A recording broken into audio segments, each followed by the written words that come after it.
ওরা কেমনে বাবার প্রতি অভিযোগ করে ভাই, আমি বুঝলাম না। বাবার প্রতি অভিযোগ, অ্যাটলিস্ট এই ক্ষমতাটা আমার নাই। বাবা তো বাবাই। একটা কথা কই হুন ভাই, মাইন্ড করিস না, শুনতে খারাপ লাগে।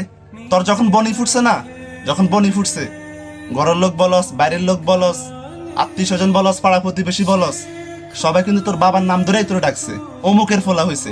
তোর পরিচয় তোরে কেউ চিনে নেই।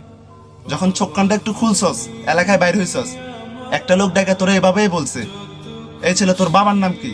তখন বাবার পরিচয়টাই দিছস আগে, নিজের পরিচয়টা দেশ নেই। অয় তোরে তোর পরিচয় চিনি নেই, অয় চিনছে তোর বাপের পরিচয়। তখন তো ঠিকই বলছস, আমার বাবার নাম অমুক, আমি অমুক বাড়ির ছেলে।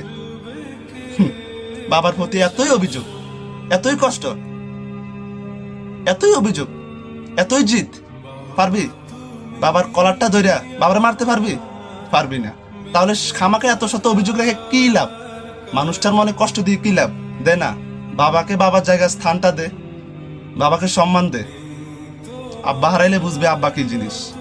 আব্বা সবার কপালে থাকে না, ধরে রাখতে জানে না মানুষ।